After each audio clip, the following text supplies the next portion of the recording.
Welcome to Sholicast, the podcast all about Lolly and Shota, including Not Safe for Work. Sholicast is hosted by me, Hydro, and Dr. X. We're the developers of Insexual Awakening, a straight Shota visual novel game with incest, lollies, MILFs, onesans, and even a femboy character if you play Insexual Awakening 2, our sequel. If you'd like to play our games, you can download them at our official barag at barag.net/cyberhex. And if you'd like to support Insexual Awakening's continued development and this podcast, you can join our Subscribestar at subscribestar.adult/cyberhex. Enjoy the show. Welcome back to Sholicast, everybody. Once again, you're joined by Hydro, that's me, along with Dr. X, my co-host. And for this episode, we are joined by Mewniverse. Welcome, Mew. Happy to be here. Welcome. Yeah, we're excited to have you. So tell us a little bit about what kind of work you do and what you're primarily working on. Well, I am primarily a comic artist. That's like my passion right there. I was doing a comic. It's an ongoing comic called Magnum Opus with my original characters. I do exclusively original character art. On the side from there, I just do little coding projects and try to mix the two. So, like from a quick look on your profile on Barag, it seems like you mostly do like yaoi Shota stuff. Is that right? Yeah, I do. I was doing before I got onto Barag. I was strictly doing adult stuff. I was, trying to keep it under the radar. I given up Shota a while ago, but, I realized, let me go back to my roots. Signed up to Barag, and I haven't left the place. I can't leave. I'm not leaving. Same. It's hard to leave once you're there because it's such an awesome place. I love it. So how long have you been doing like yaoi Shota art? I've been drawing yaoi since I was 19 years old, and I'm 38 now, so it's been a very long time. Dang, you're like one of the OGs. One of the OGs. Yeah, damn, that's impressive. And how long has your comic series been going on, Magnum Opus? I started it in 2019. It didn't pick up any traction until 2020, but I had to put it to the side because I realized that there was an issue going on with Patreon, and I figured I needed a place to like really show my work without having to censor anything because it was becoming an issue. I was doing adult art, and they were censoring me anyway. Really? Yes. Was it like because of the fetishes or something else? It's possible that it was over the fetishes because I'm hardcore into daddy kink, and I guess they were making a stink about things like non-con and if your characters weren't consenting and things like that. I realized I'd had it with using the platform when I logged in one day and I couldn't like type out the word "cum." Like I was able to type that out for years, and then suddenly one day I log in and they're like, "Oh, you can't type in the word "cum" anymore." I'm like, "Look, I am a grown ass man." Yeah, seriously. This is ridiculous. I mean, the last straw for us was when they said like, "Oh, well, I mean, we were kind of done with with Patreon a while ago, but I think like the final nail in the coffin for us was when they were just kind of like, well, we got to make sure that you're actually an adult. So send us a picture of your profile and your information, and then we'll know that you're allowed to." But I'm just like, no. Or we're not giving you any like personal information of like what we look like and stuff, which totally isn't going to get hacked or compromised down the road. And it's all a very similar story that we've heard from many people regarding that platform. Yeah, we used to have our straight Shota game Insexual Awakening on Patreon, and of course they eventually didn't like that very much, and we were making a decent amount of income from it. But we had to remove it from our Patreon, and man, the income really shot down like hugely. Yeah, it did. I hate to hear that. I just, there's so many of my friends who got axed off of Patreon for various reasons, and it wasn't even just Patreon. You know, it's the atmosphere and the fandom lately. People, they're going after your livelihood nowadays. They don't care. Yeah, it's not right. It's not. It's scary out here, guys. Yeah, and I mean that's the reason why we moved over to a Subscribestar. And there was also Fanbox, and but even Subscribestar is now having some issues that we've seen that's affecting us and affecting other creators, which has to do with some weird card processing error code that seems to happen, but it doesn't happen for everybody. But for those who do, that's another like strange barrier, and they're not responding to people like that.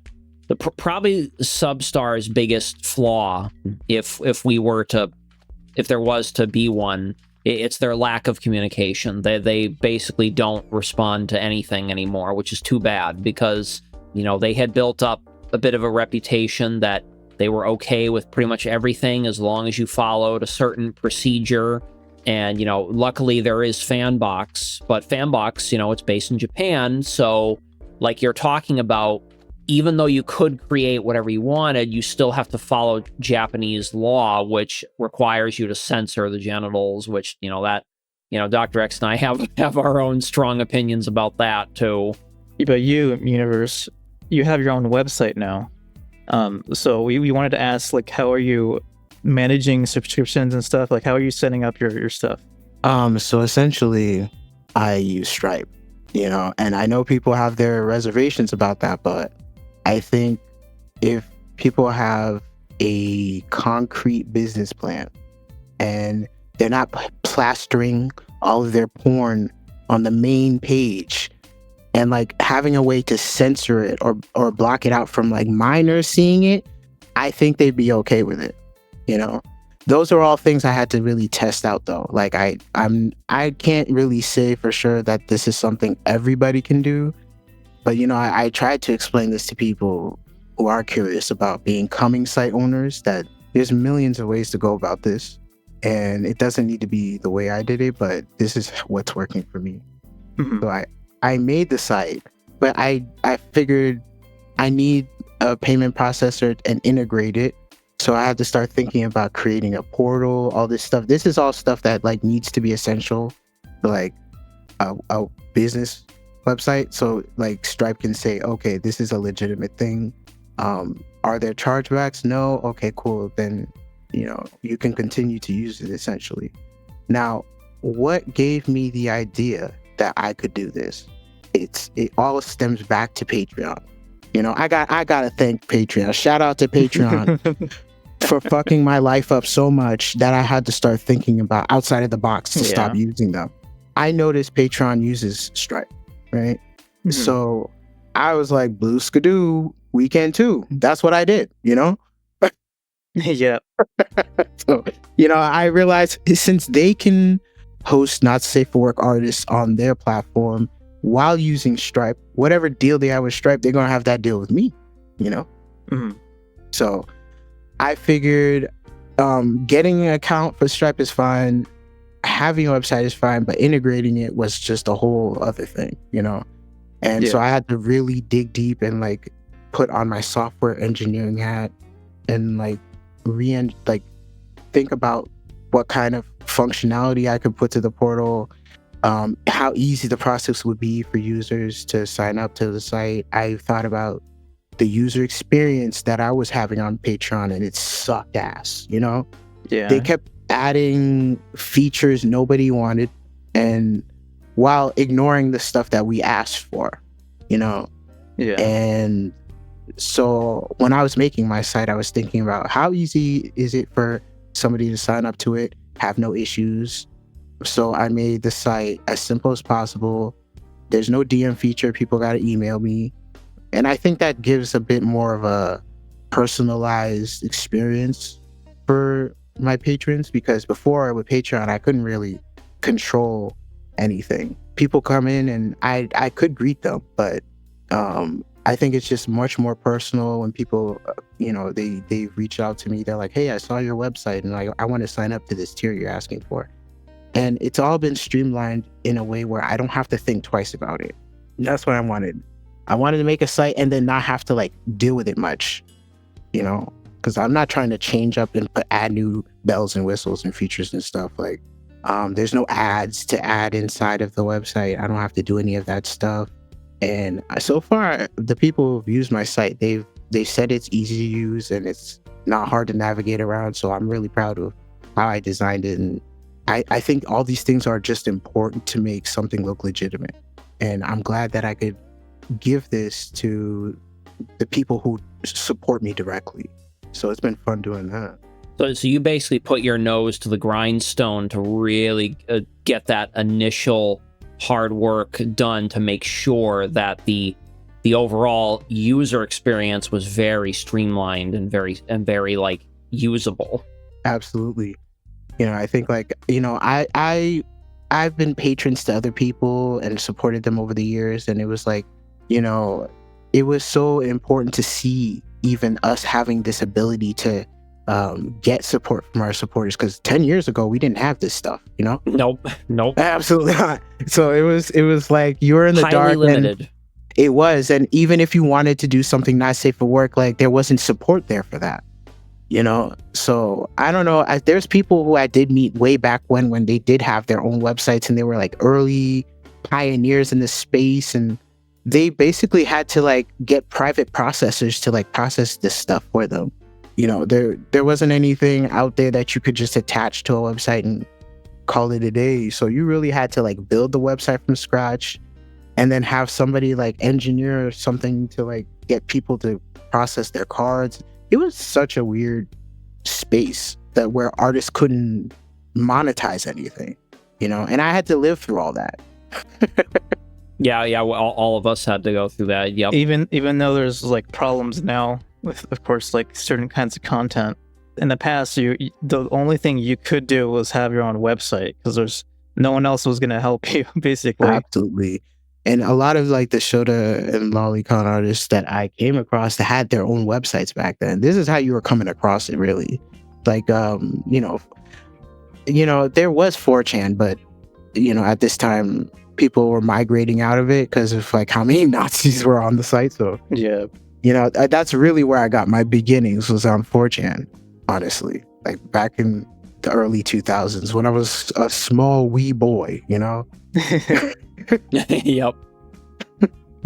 So did you ever like post Yaoi Shota there on 4chan?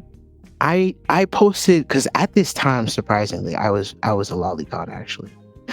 Oh, wow.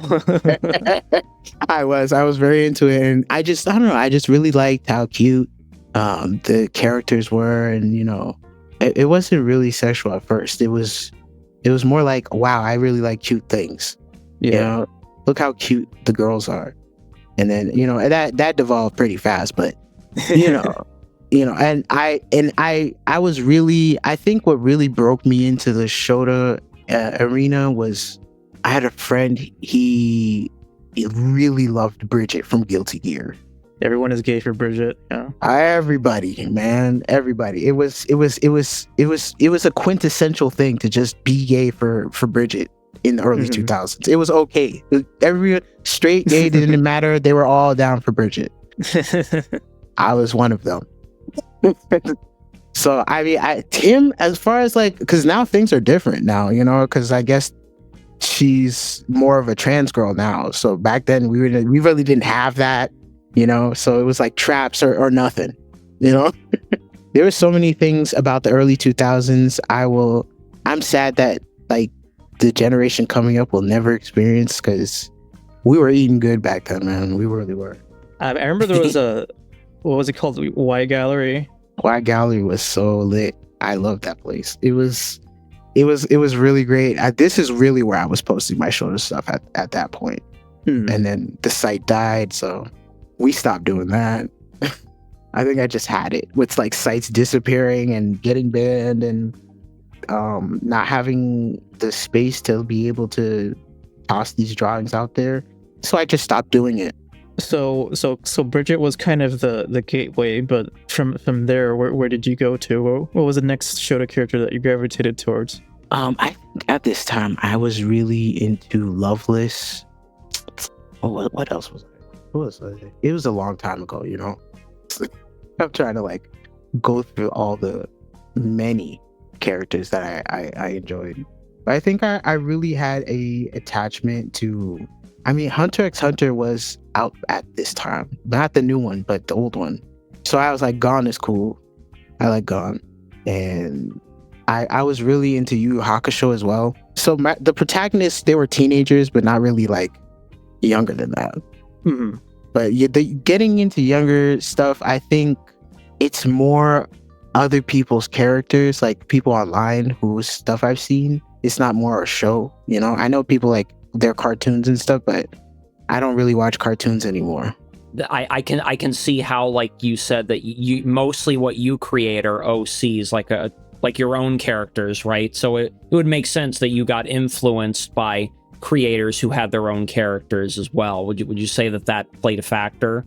Absolutely, because I was reading a lot of people's work, like doujins and stuff like that, and it was like purely stuff that people were just making up. You know, it wasn't like a show you could pinpoint to that had those characters. So it was more like ingesting Shota and Lolly through people who are just making it themselves. So when you started to get into Shota like more seriously, were you already into like the daddy kink, or like with like dads with Shotas, or did that come later? When I introduced my OCs that people know me really for, my character Sam and his boyfriend Luke, these two are people were putting me on the map for. Sam, he's this really burly masculine man. He's hairy and everything like that. So you know, the gays were loving that, you know. So I was enjoying drawing that, because you know, at this time period when I came back on the internet during the pandemic, I was already I'd graduated from school and I'd already been classically trained, and you know, I was used to drawing adult male bodies. So this is what I was really drawing most of the time. But I realized I really do miss Shota a lot. Like, the more I kept drawing, the more I realized, you know, I don't feel good about how I can draw this particular thing, and then I can't enjoy the other side of daddy kink, which I really want to explore again. And, you know, it was like a gateway for me to draw Sam and Luke, and then it was feeding me with the daddy kink there. But I was like, no, I what I really want to draw is like man on boy stuff. Like, I don't want to just keep drawing adult stuff only. I want a safe space where I can draw both. Right. And like when you do like man-ex boy stuff, it kind of like it accentuates the daddy thing because of the age gap. I really love it. And it's like, I know people were like, well, you know, we haven't seen you drawing Shota. Yes, because I had to work on like drawing men, because I wasn't good at that. So I took a detour to stop drawing Shotas to draw men, and then I got lost in the weeds there for a bit, because I like drawing that. But you know, muscle's great, but it's like I love the soft and the small, you know, I love them too. That appealing contrast. I do appreciate that people love, they tell me this all the time, and they're like, oh, I love the contrast. I love how, you know, your smallest character, he's hairless, and this one, he's so big and he's hair, you know, like, yes, you guys see the vision. Yes. Yes. You know, it makes me think that, like, imagine how popular like a classical like training art course would be if they offered both of those aspects. I would imagine that you'd actually get a ton of people signing up for that. Oh yeah. Because if you said to artists, hey, you know, we're gonna train you to not only draw like, you know, adult male and female bodies, but we're also gonna teach you how to draw small bodies, and you know, I think people would go crazy for that, because then they'd be like, oh man, now I'm not gonna get, you know, stuck on, because I think that's what happens is, like you said, when you focus on one particular body type for a while, sometimes what ends up occurring is you get pigeonholed. Man, you kind of either by yourself or by others, where they're just kind of like, oh, you got to keep drawing that, and then you kind of lose sight of the other stuff you might enjoy. And whereas if you get something where you're drawing each of the variety, that now you're like challenging. Well, it's also too for artists. I think artists do like to challenge themselves with that stuff. I'm sure for you, it's probably very satisfying to be like, yes, I can draw nice, sexy burly men, and then I can draw, cute supple Shota, because that's like such a big contrast, and I got to challenge my brain and my my hands to be able to draw that way, right? It's so much fun. I hate being limited. I just hate it. I loved drawing my adult characters. I always drew them. They'll always be a part of what I'm doing here. But it's just like, it just didn't seem right I have to stick to one thing only forever. It was ridiculous. I couldn't do it. I always wanted to do Shota, but because of how, politically charged it is in the space, like how people feel about it, how they have their hangups about it. I don't want to be involved with anybody's feelings about what I'm doing. I just want to create, and I should have the right to do that. Yeah, absolutely. Yes. Yeah, you should. Yes. I think all artists should be able to not just Lolly and Shota creators, but obviously we know Lolly and Shota creators face like a lot of stigmas. But so do other artists, like, bestiality artists, that they get a lot of flack too. For sure. Incest.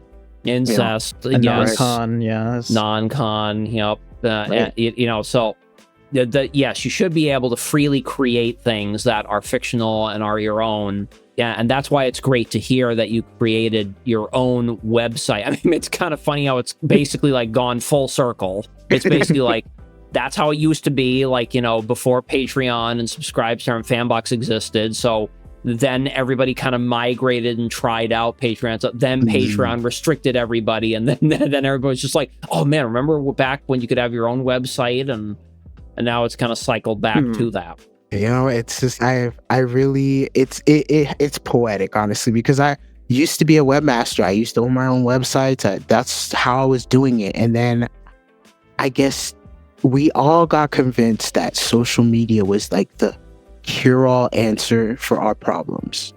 And look where we're at. It took me a decade to really see the ramifications of what was going on, but just to see how every community that I've ever invested my time in is no longer here, or some company bought it out and then gutted it, or whatever other reasons that they couldn't allow us to congregate as a community, and it's just like seeing this for 15 years straight. It was like the writing's on the wall and I can't ignore it anymore. I have to make this decision now, or I'm going to be stuck out on Schitt's Creek without a paddle, like a lot of these artists that I'm seeing right now. It was seeing people lose their Patreon accounts because antis didn't like what they were doing, or their Subscribestar, whatever, Fanbox, whatever. They get cut off from it immediately. Nobody is looking into whether the allegations are true or not. They just cut you off. And that right there, just it scared the shit out of me. I was like, if I'm gonna go down, I might as well go down on my own ship. Right. Yeah. I get it that they're artists, they're not software engineers, they're not building websites. But when I was coming on the internet, you had to know how to use a website, make it, all that stuff. People had to make their own. That's how you found people. So it's like, it's not something that's, I know people look at me and they think I'm doing witchcraft and wizardry, but it's not just witchcraft. Not just witchcraft. It's witchcraft, yes, but it's not just witchcraft. I really did, growing up, I had to know how to navigate the internet, and I used to make websites in my free time for no reason, just to post my fan fiction on it. I would, and then share it with friends. That was what I was doing back in the day, making my own website so I can post my own yaoi on it. The TOS for other things were just like, no, you can't post that there. So I was like, okay, fine, I'll make my own website. And I honestly, I should have stuck with that. But, I wanted to explore and see what options were out there. And at the time, social media was helping a bit to help connect us with other people we may not have realized was there. But I think now, with how the algo is and how predatory it is and how they're not even showing you things you like anymore, I've completely given up on that strategy completely. And I try to tell people that they should try to do something different because things are changing on the internet. And I'm just aware of how this is affecting the art space, and I'm just moving accordingly. That makes sense. One of the things that people can do to kind of change along with how things are changing is please don't only have a Twitter account. Please don't only have a Twitter account. Like sign up on Brag, okay? Yeah, I mean, I was on Twitter since 2009. So it's just watching how the site has changed in the last 3 years alone was very concerning.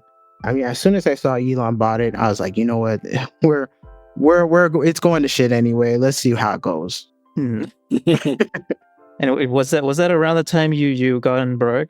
Yes, because I was tired of what was going on Twitter. I left all my 30,000 followers behind for Barack.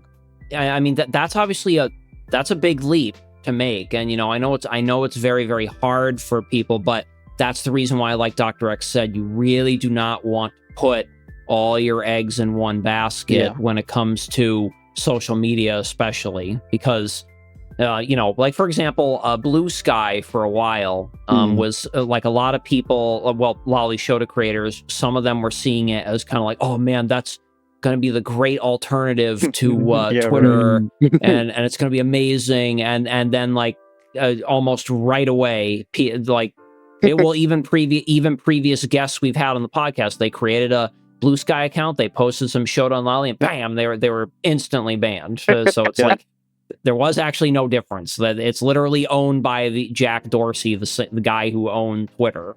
Yeah, so like there was like I guess the first wave of like Lolly and Shota banning happened under Jack Dorsey. So I mean, it's the same guy. Yeah. So I mean, I can honestly see how this. Yeah, I saw Blue Sky and I thought, you know what, this will be great to get away from all the garbage I'm seeing on Twitter. At least I'll be around sensible-minded people. That was really what I transferred over to Blue Sky for, and I was honestly tired of seeing drama and antis having hot shit takes, and none of that was happening on Blue Sky. So I just went over there for peace of mind, really. But I knew eventually, the people yapping about Lolly Show were gonna start making rules and regulations about what's appropriate to post on there, even though gay men can show their entire butt cheeks on the site. They can show you all their taint, right?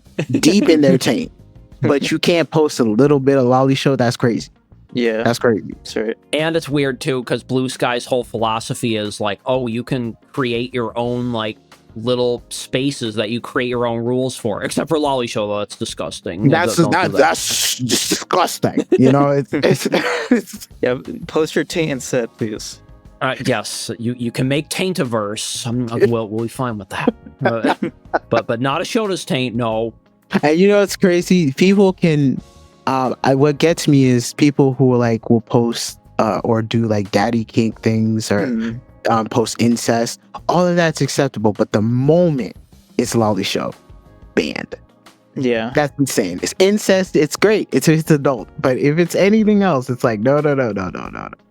That I don't know. The lines, the mental gymnastics, I can't. Yeah, I mean that's the reason why, like you said, creating your own website is great because you avoid all of that. It's you literally are the ruler of all that's what's permitted, what's not, and you create your own rules essentially.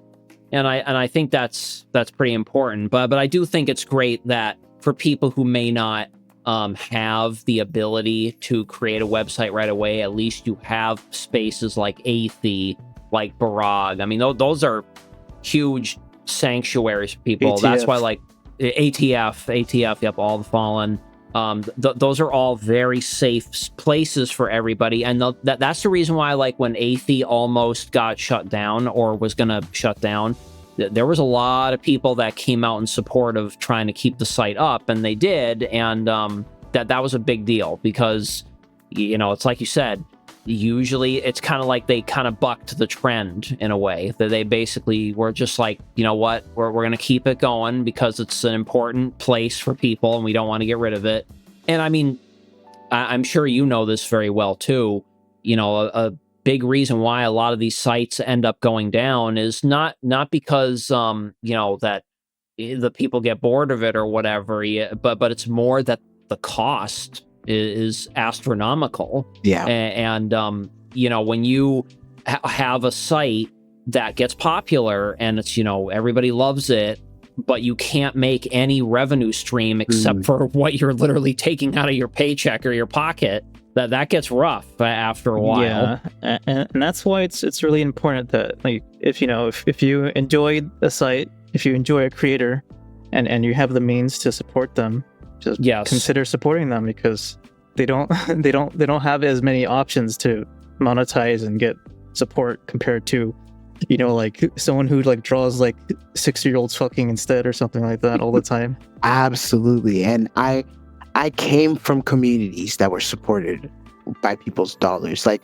there was a few communities that I came from. Notably, there was one, and I still frequent this board, Aaron Fantasy. It's an OG forum. I am a contributor there. I've been a contributor there since 2008, I think.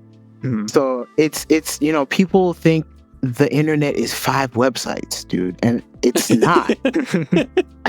They think it's TikTok, YouTube, Twitter, Facebook, and Instagram, dude.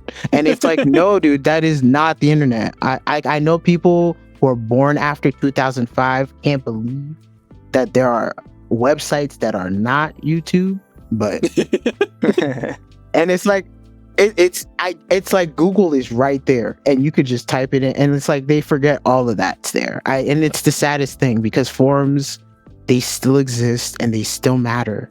And I will go on that forum on any given day just to read somebody's, you know, crack ship fan fiction, because, you know, it's just chef's kiss, you know. It's like you can't like, people are still distributing scanlation projects to stuff, and it blows my mind that people don't even know what scanlation is anymore. But, you know, back in my day, you know, I had to go on MIRC. It was like this P2P chat like thing. You could go on there and essentially you can get any files you want from anybody's computers who are hosting it. And this is essentially how I was like finding doujins and Japanese music and other stuff like that. Like, and like reading up on like, this is where I was getting all the lolly stuff, really, because there was no real way to get this stuff, really. Like the R34 boards weren't prevalent yet, you know, outside of 4chan or whatever. But if you wanted like stuff from different artists that were at Comic Head, for example, and they were making doujins and things like that, you couldn't like buy it from them.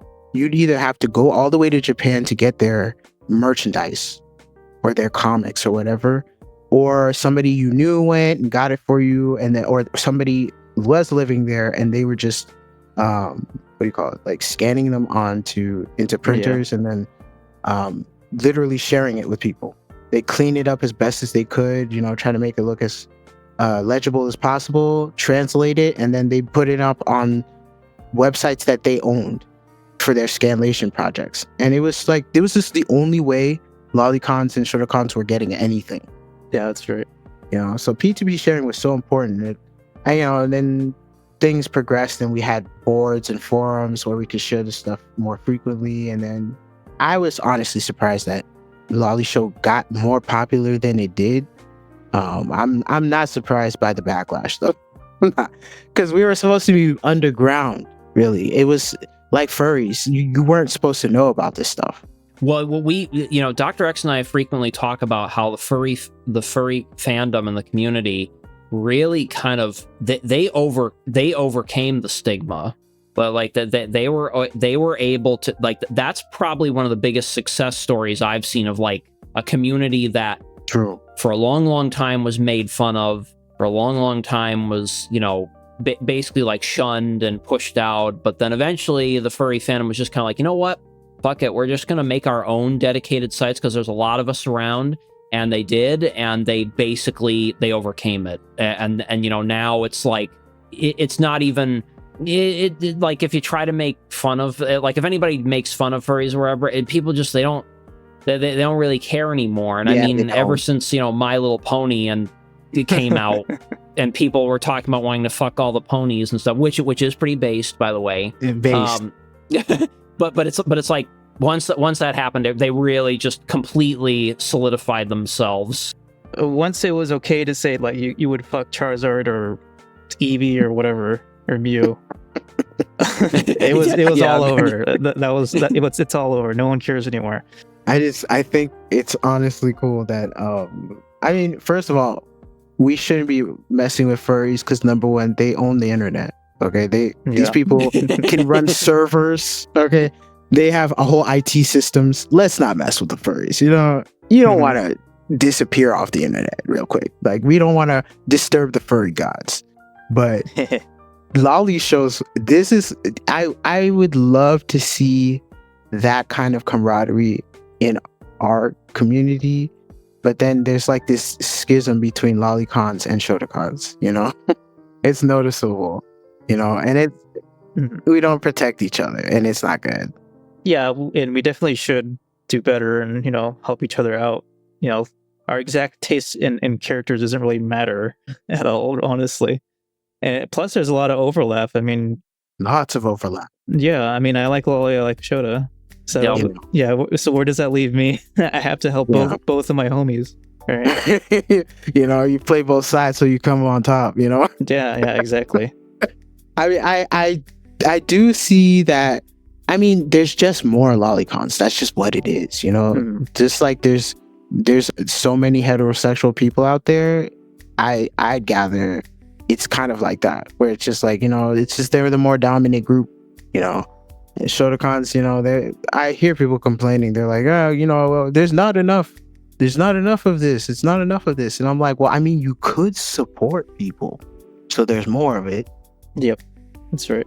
This was another reason why I wanted to hop back in, because I was so tired of having to shield myself and be in an environment where I have to constantly police my actions around people. It was like this on Twitter. As much as I like my Twitter art friends, some of them were judgmental, some of them were antis, and I didn't know that until having a conversation with somebody else, or how they reacted in somebody else's Twitter thread or something like that. And so I did a lot of blocking the last 2 years. And that's the most I've ever blocked people. That's how bad it was getting. So it's at this point, I realized I don't want to be in a space where I'm coming across people like this constantly. And it, you know, it's like people don't even have sense anymore. So I don't even want to be in the same league or crowd with people who have zero comprehension about kinks and fetishes and stuff like that. I don't have to sit here and you know, do this mental gymnastics stuff with people who honestly don't even want to understand it. So let me just be around people who do. And you know, Barag has been one of those places that have been so important for me, because I'm untethered. I'm no longer using any of the other social media websites. I don't post there often. I don't post on Twitter. My account is locked. Like I told them, everybody on there, I was like, look, I'm getting out of here. See you guys in the next life. I got a site to build. I got people to feed, you know, and they're hungry. Yeah. Okay. Yep. Like, and I gotta feed them. So I gotta go. And I can't worry about how people are gonna feel about characters being underage. I don't care if they're not over 18. I just don't care. You know, I don't give a shit. Let that be known. I don't give a fuck. All right. So good. Yeah, you can't put it against me. I don't care. And I mean, that's why I applaud you for doing that, because, you know, that's very hard for a lot of people, a lot of creators to do that, because it's kind of like you get stuck in the situation where you realize your social media has kind of built up your brand, or your, you know, your noticeability and your viewership, but you have to take the negative with the positives that you get with it. And that's, you know, it's hard for people to break away from that. It's a lot of times it's the convenience factor, right? Like people want, well, it goes back to like what you said, how there are some people who think there's only like 5 websites as the whole internet. It's because of the convenience factor. I mean, people want to just go on Twitter or wherever and just look at their subscriptions, look at who they're following, and be like, oh sweet, I just saw this new art by this person and art by this person, which the aspect of that aspect is great. And that's the reason why it's good. Places like Aethy and Barag exist, where they essentially took that formula, like the Mastodon platform, took that formula of social media where you can follow people and see all their stuff, but they made it so that you can have places like Barag and Aethy where you can post whatever you want, and primarily being Wally Shota. So, you know, having your own website is kind of like you're creating your own social media platform. That's essentially what you're doing. Exactly. For the younger people out there listening, that's essentially what you're doing. Also, I think it's really important that for your mental health that you're not like only hanging out in places that are like hostile to you. Yeah, right. Big time. You know, the amount of times I've heard friends go, oh, I don't feel like drawing anything right now. I'm not in the mood. My timeline is messy. And I'm like, why don't you just log out? You know, I'll say things.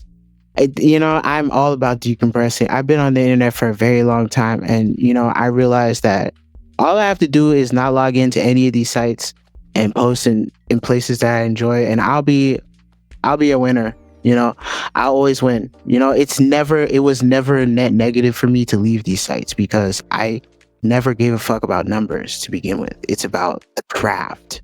And I think people understand that when they come on my page. They're like, oh, this person, like he's not fucking around. That's right. I'm not, because I'm not looking at other people's profiles all day long and doom scrolling and psyching myself out of good opportunities and telling myself I'm not good enough because other artists are posting 24/7 or people are using AI. I don't give a shit. I've been in my room drawing this shit 14 hours a day if I needed to when I was much younger. Like I really did the work, and that's why I get to enjoy the fruits of my labor now. It's not because of social media. It's like people found me, and I just posted shit. That's it. Like, I didn't expect the number to be so fucking high. I really didn't, but I'm glad that people are resonating now. But I felt so lost on Twitter. I did not like being there. People were fake as fuck. People were arguing about absolutely nothing. The weirdest takes on kinks. Like, all of a sudden people were kink shaming for this reason, for that reason. I'm like, you know what? Fuck all this. Because if I go on a fetish oriented website, I'm not gonna hear this stupid shit. Yeah, that's right. You don't have people arguing about stupid shit on Brag, really. You don't really see that very often. It's a breath of fresh air. It's for me, people like me, where it's like visibility is great and all, but I don't want to be visible in front of the wrong people. And I was very careful about this, because this is what leads to people getting canceled and all this nonsense that was happening on Twitter. And there's no line to be like, here's where the Shotacons hang out here, and this is where everybody else hangs out. Now normies are finding my shit and they're complaining like, oh, like, are you new here? And like, it's not like that at Barag, thankfully, because, you know, even if there's a few, you know, chuckleheads who, you know, make us think about kinks they don't like that they could easily filter. Yeah. You know, that's the one thing I love about the Fediverse. It's so open. If the protocol's open, you can literally interact with any of these instances. This is stuff you can't even do on Twitter. So I was more than happy to leave these walled gardens, like Instagram and all that. They can suck my dick. They never wanted me on the platform anyway. Yeah. You know, like this is why I try to tell lolly show artists who like run to Twitter. I'm like, what are you running there for? They're just gonna shoot you in the head and then bury your body in the backyard. Like, just be here, be where you're celebrated, enjoy being here. You know, it's but hey, I can't say anything to people. I've seen how these sites are doing nothing for us. Some people will want to believe it does, but it really doesn't. Like you can't even get people to see your posts on Twitter if you don't have a blue check, you know? Oh yeah. So there's like extra layers of shadow banning. I mean, the biggest contrast that I can think of as an example, it was like when Orenji did that meme of Anatomy of a Gamer, because he posted that on both Barag and Twitter. Now on Barag, I mean, all you got were like the crying emojis, and people loved it, and they were basically like gushing and obsessing over it, and it was great. It was hilarious. And on Twitter, it blew up, and people liked it, but inevitably, you get. But I mean, his account got banned for a while. Like how stupid is that shit? That, just over. It was just like a meme. It was literally a meme, and because it like got popular enough, you had to be banned. And I saw that meme, and I thought to myself, that's funny. But I realized, wait a minute, this is Twitter, so you could post that. Wait a minute. And lo and behold, the guy gets banned. So that sucks. It was just a joke, but people don't like lolly shows. That's just what it is. And I mean, thankfully, Orenji did get their page back. Oh, okay. They did get it back, but it's like the whole point of doing doing that. Post. Right, he had to delete the post, and it's like you do that. That's kind of the problem with, like you said, is you get canceled either by the platform itself, which is usually how it goes, and then it does the damage. Like the damage is already done when that happens, because then you might think then people are going to think that you're just permanently gone, or they might leave, and so it's like all that hard work goes out the window. I mean, I can't imagine being some of the creators that have had their accounts banned on Twitter like 4 or 5 times and they keep coming back. But I mean, I understand Twitter is huge. Twitter has a ton of people, but man, you got to deal with the normies, and they will drive you nuts. And I mean, the only like big positive out of Twitter for Orenji was that he got the Made in Abyss creator to follow him and like his thing, and I mean, and that was great.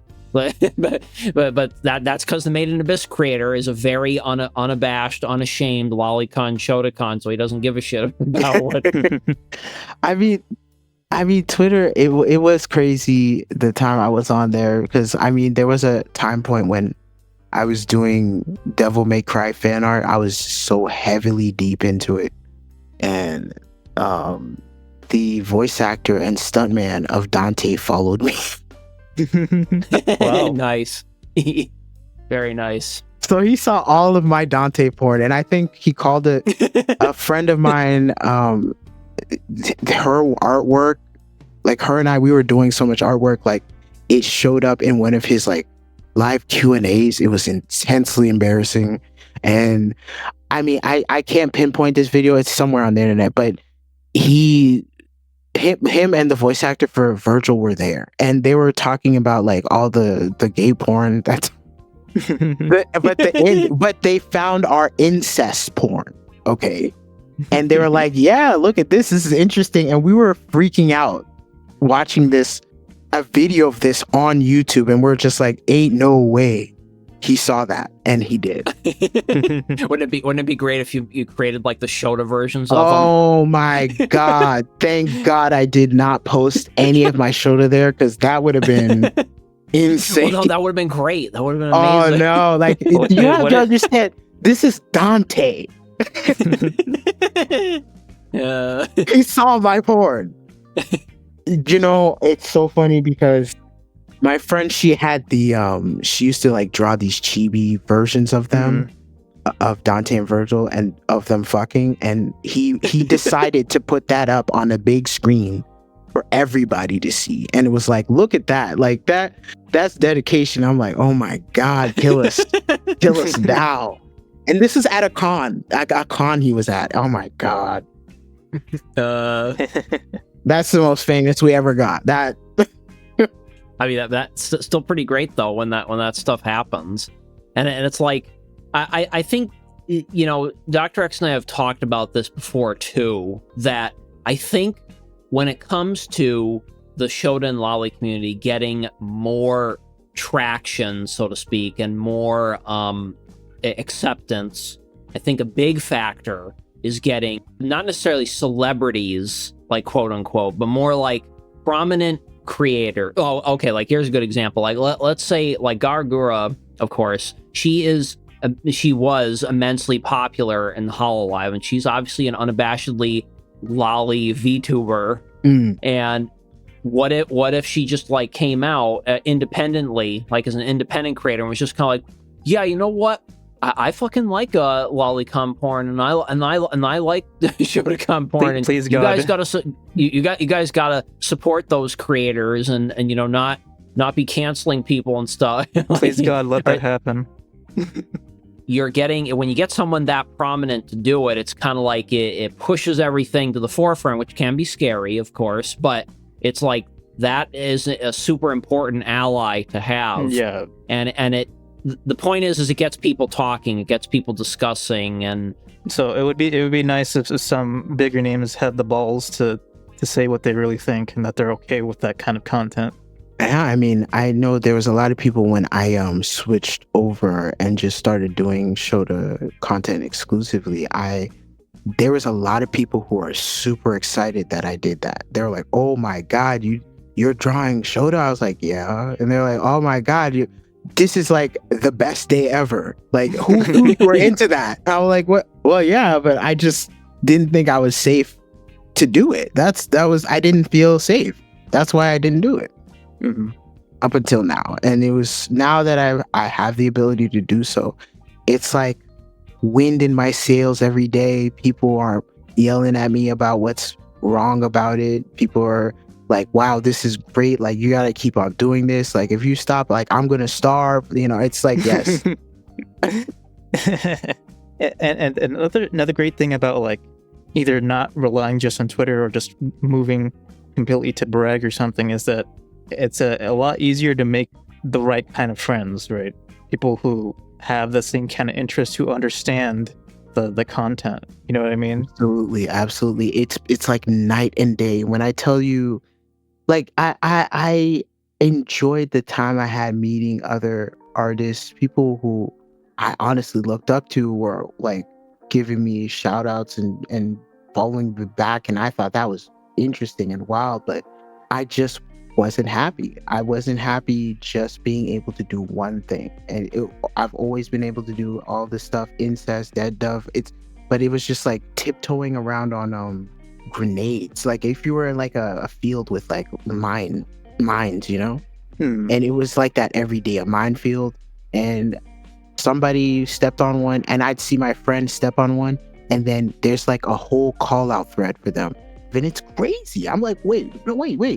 Where's all this coming from? Because there was a point in time where people were in Discords like plotting takedowns, and that was insane to even witness, to see people go to this length to harm people and take things away from them. So at this point I started thinking, you know what, I don't like social media anymore. I don't like being in these open places where they're not even willing to protect artists, not even from AI or anything like that. I got to get out of here. You know, I think it's sad that I can't see what my friends are up to, but I think at this point in time, I need to focus on me and my people so that I can get the best quality things out to them and be in a place where I'm being appreciated instead of being like forced to like, hey, you can only draw this one thing. I don't feel comfortable with anything else. If it's not this, you're out of here. It's like, no, I think I'm just not going to bend over backwards for you assholes, and I'll just do my thing. Yeah, exactly. And you can enjoy your thing there, and I'll enjoy my stuff here. You know, at least on my site, nobody's arguing with me. And people are free to comment. My site, you know, people are free to comment. There's a comment section under everything. So you can have conversations. I do enjoy people like interacting with me without like all the stimuli, you know, like ads everywhere, and there's tweets that they might get distracted by on the way to the drawing. You know what I mean? Like It's nothing like that. People can de-stress, come on my site. They can look at stuff at their own leisure, at their own pace, and then log off. It's a simple experience, and it's just, that's all I've always wanted for me, and what I wanted for my audience is that I can reach them easily. And these sites have done everything in their power to take that away from me. So I'm glad you have your brag, and you also have your website. That's great. And you have a pretty nice following of people. It looks like people who really admire your work, and I'm sure you've made friends with other people on Brag as well. Everybody's fun. And everybody's so talented, and they're so funny, and no one's arguing about kinks. It's great. People are very open about what they like, which is great to see too, because people on Twitter have to pull up a face about what they like, so that other people, God, I hate it. So they don't get policed, and they're thought policed, into liking this one thing. And if they stand out of that line, it's suddenly like, oh wow, you're the weird one. It's like, no, everybody's weird on Barag. Everybody's having a good time. You like feet and sandals and cool, Yeah. You like exactly. hypercock, that's great. You like sweat, that's cool. Nobody's mad about you about that. You enjoy that. Well, in a way, it's kind of like how the internet used to be back when we were younger. I mean, I did not, when I was younger, my teen years, I did not recall like any people complaining about Lolly Showed, like people liking Lolly or Showed it. That was not a thing. Not one bit. People didn't like furry stuff at the time. They had a bigger problem with furry stuff, but we all know what happened with that. Now people don't give a shit. yeah, that's right. In the last episode, I remember I was talking with the guests, and I mentioned that at my school, there's a big controversy because they found out someone was a furry. We must have an emergency meeting. Emergency. I think it's hilarious. Like, I thought it was funny with the My Little Pony saga because I was one of those people who innocently watched My Little Pony as a kid, and I had the collection of little horses and shit like that. I enjoyed that, but I never considered, not a day in my life, that there was pornography of it. Not one day. Care Bears, all of that. I'm just finding out there's Peanuts porn. I'm like, wait a minute. I know this is a thing for other people, but I was like, that's curious. We got Bluey porn, we got all this other stuff. To Bluey's credit, it's Bluey's dad. It's something about that Australian dog, man. With his kids, it's just wholesome. I just want to see somebody fucking. It's, I don't know. It's great. I love Bluey's dad. He's great. He's a father, It's like, hey, fathers, me. I like fathers. I like sons together. It's really great. I think it's probably because Bluey. I mean, I've never seen it, but I get the impression that people think it's like a particularly good cartoon. As far as cartoons for kids go, and I think it was the same thing with My Little Pony: Friendship is Magic. Is that people thought it was particularly good for a cartoon for very young people. So I think that's a big reason why there was so much porn of it. It's so funny because I'm like, when My Little Pony first got on my radar, I was like, My Little Pony, you mean the TV show, like with the little ponies? Like, they're like, yeah, there's part of it. I'm like, Rule 34 has really held up to its name. Yep, for sure. Like, if there's anything you enjoy in this world, there's porn of it for sure. I was pretty curious about My Little Pony. I see the bronies were out here and they're like, hey, I love My Little Pony, man. Fuck yeah. I was like, hey, brother, do your thing, brother.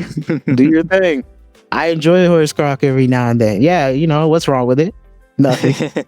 But it kind of goes to show that, like, when people say, like I'm sure you've seen people do this before. They're just kind of like, oh, well, I mean, I really like Gargura, or I really like Lollies, or I really like Shota, but I only like the safe for work cute aspect. And I'm just like, Sure, buddy. I know that you're that there's no way that you're just into the just into that. Sure, It- Jan. Sure, Jan.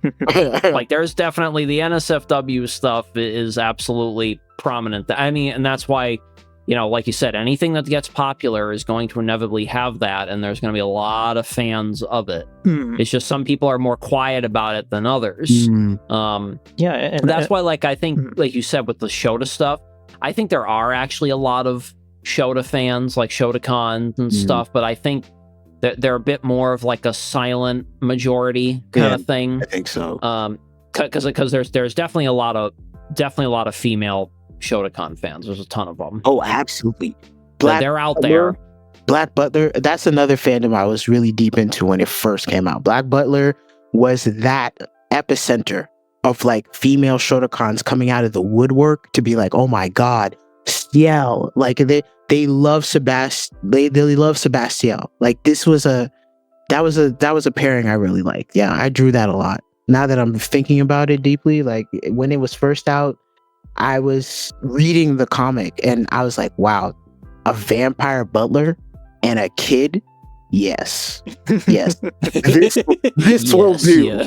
This will do. Yeah. You know? And it was like I was a deep hardcore fan, but seeing all the female Shotacons come out and be like, Ciel is so cute in his little outfit and hat.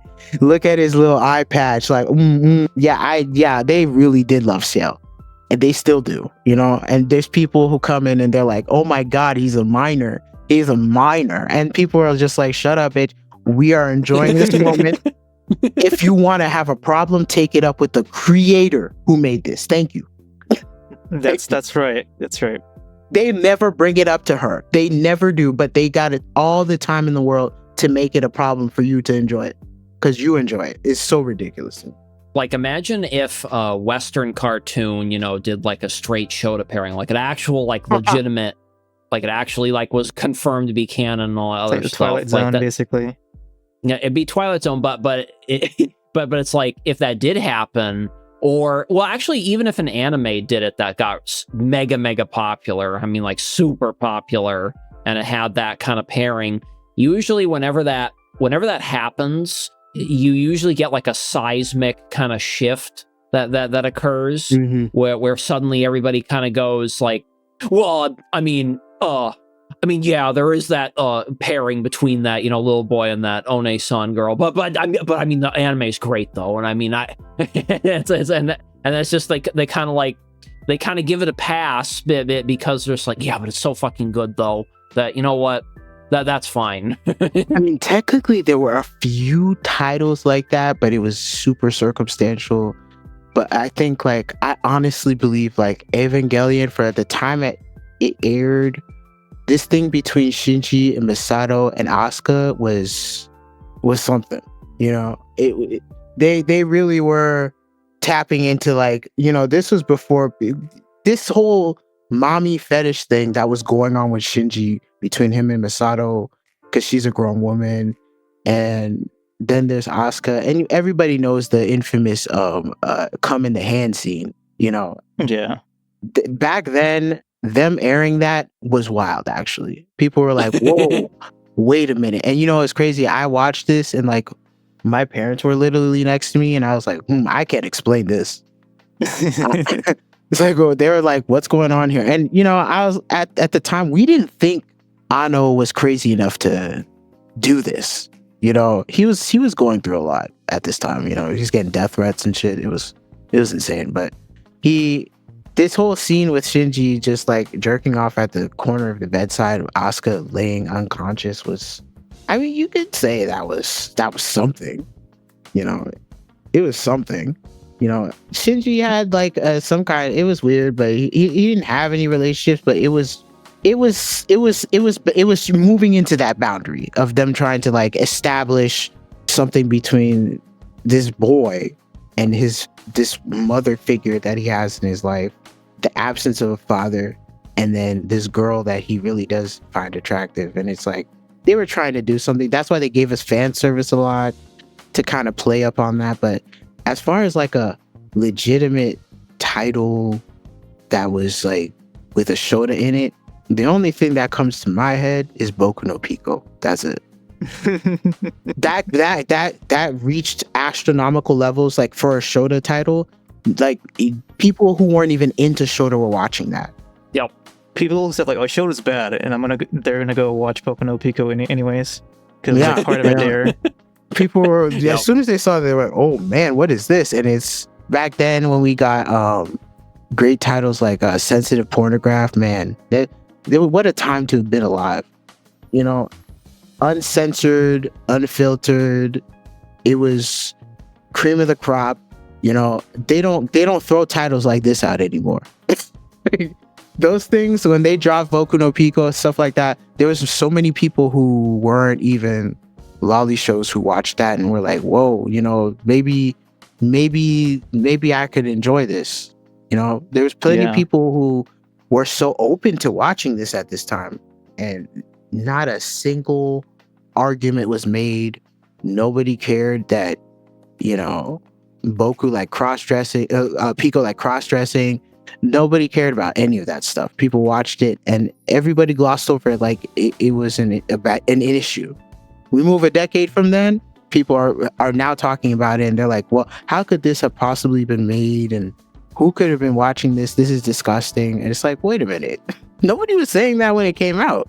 Yeah, it was a meme, basically, when it came out. Like, it was like a challenge, as if it was like fucking Goatsy or Tub Girl or something. Or Two Girls, One Cup. and bravo to that, because they put their foot in that. And that was really great. It was great. I thought to myself, man, if one day I could have like a project like this where it's just, you know, because we've never seen anything like that ever again. We had a couple of things that came out since then, but nothing as graphic as Boku no Pico. And that always bothered me. So I told myself, you know what? I'm going to be able to eventually one day make my own things. Maybe someday I could do my own animation. It's ambitious, but I've got time. That's awesome. Awesome if you did that. And if it got really popular.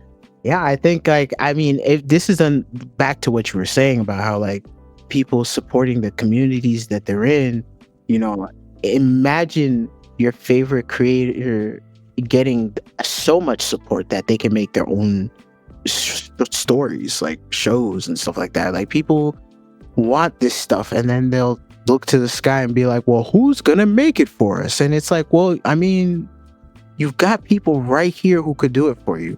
All they need is funding, all they need is support and a safe place to do it. You know, this is the time. I think now that it's easier than ever to set up your own website, do stuff like that, it's easier than ever to get support. But it's like we have to start learning not to rely on these sites that don't have our best interests, and then they kick us off when things are convenient for them, or they need your traffic, and then once they're done getting that, they toss you away. And I've seen this happen a billion times, and it's like these people who could have been great, they don't, and then we don't get these projects that we're looking for. Yeah, so just really honestly consider supporting people, because don't take them for granted, really. I've seen people die too, like before they could even get anything done. So this is, if people want the stuff they're looking for, and, you know, even like ToddCon, all this other stuff, because this is the more taboo things that they're really not letting people draw. They're not letting them, and there's no outlet. And I found a way to make that outlet, because these are all things I definitely want to explore, those themes, those topics. I don't care how taboo they are. I'm going to explore them, you know, without repercussion. And that's, you know, and I feel like doing this will probably give people more, I don't know, if they see somebody has done it, they feel like maybe they can do it too.